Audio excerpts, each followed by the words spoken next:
Our President Cyril Ramaphosa says the Intra-African Trade Fair is a platform that can be used for the continent to write its own economic success story. The event kicking off today, and it aims to link sellers, buyers and investors with the others from across the continent. Ramaphosa adding that colonization robbed Africa of its natural resources. At first, Europeans traded in African lives, carrying millions of slaves across the Atlantic to produce the wealth of their newfound colonies.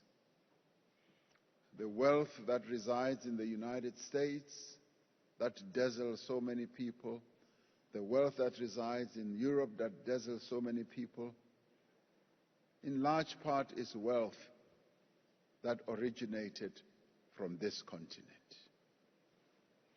Then, with the realization of Africa's vast raw materials, colonial powers turned to the extraction of Africa's minerals and agricultural products. Much of the economic storyline of colonialism persists to this day. Now Africa is taking concrete steps to write its own economic success story. And this Intra-Africa Trade Fair is part of that story. Africa is opening up new fields of opportunity.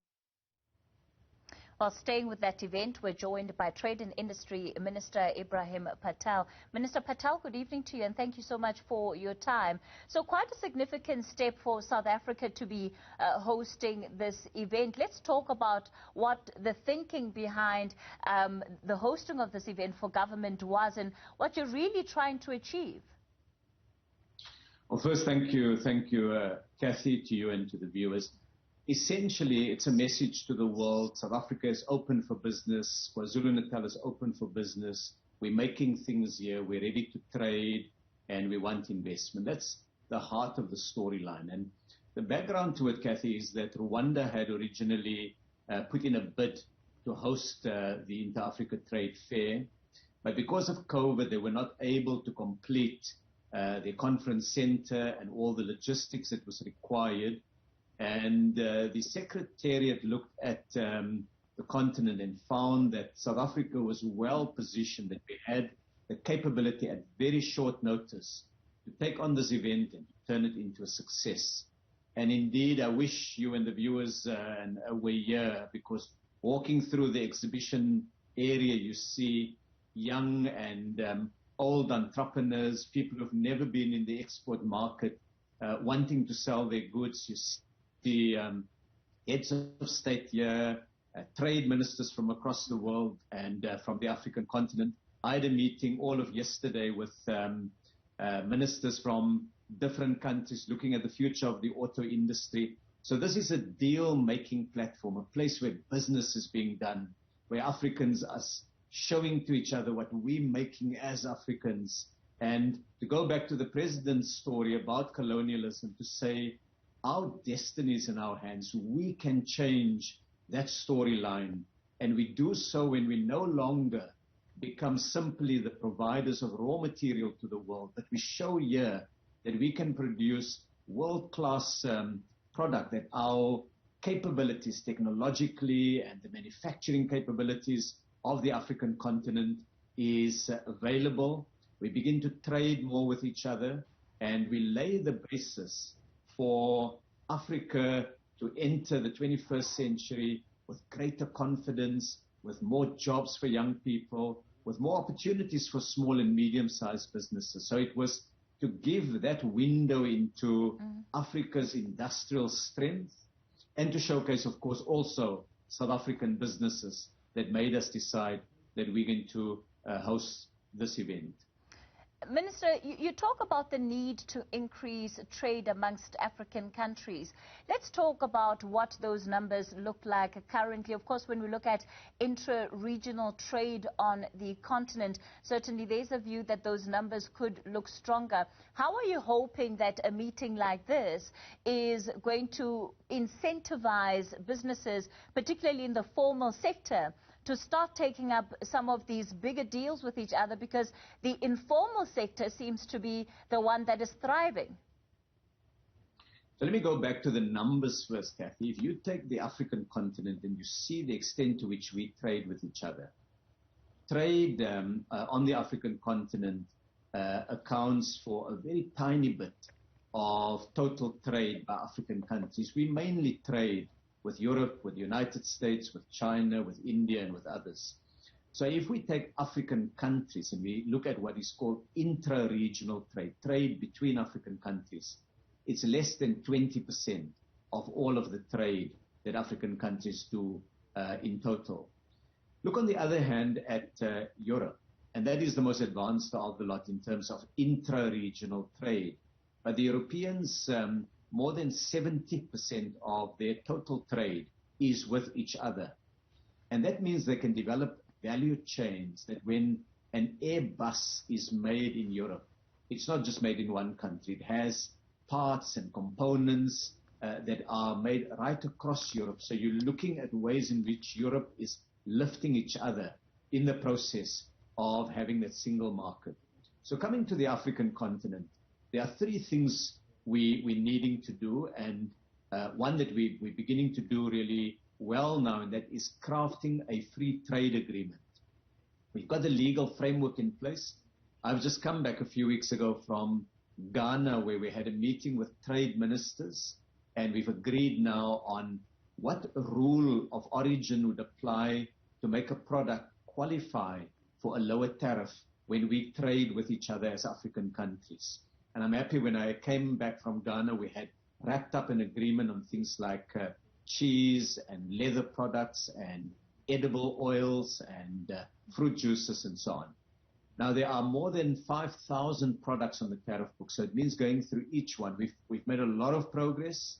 We're close to 88% of products that have been agreed to date. There's still a few that we have to do. So that's the first leg, Cathy, of what we need to do. We've got to bring down the trade barriers between ourselves. The second one is we need to build infrastructure. South Africa has had the challenging time with the energy shortages. And in a trading regime and on the continent itself, we need energy, we need transport routes, roads and rail, we need water and digital infrastructures, because growth rests on the foundation of infrastructure. And the third thing is we need an industrial policy, something that says, how do you localize more? How do you build the capability of firms on the African continent? South Africa is doing that, but so too is a number of African countries. I met with my counterparts from Nigeria and Egypt and other African countries, and everybody's putting in place a process of localization, building local industrial capability. And that's fundamental, because then it means we have things we can trade with each other. If South Africa only produces gold or platinum and Zambia only produces copper, there's nothing for us to trade with each other. But when you start to produce a range of consumer goods and agricultural goods, you begin to specialize in some and buy others from your neighbors. And that's really the heart of what the African Continental Free Trade Area is. So this trade fair is about an exhibition of what is made in Africa. And it is accompanied by the discussions on a continental free trade area. So Africa is beginning to get its story right. There's still a lot of money that would need to be raised for infrastructure.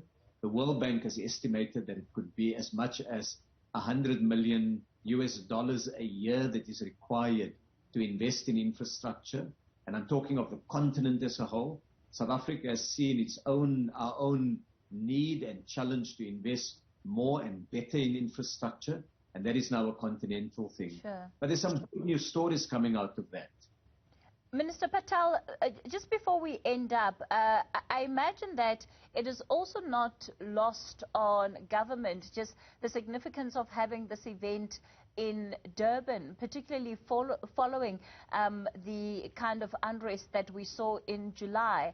How much do you think this is going to go in terms of restoring the image of that province and also getting it ready for what would hopefully be a busy festive season this time around, still under COVID-19?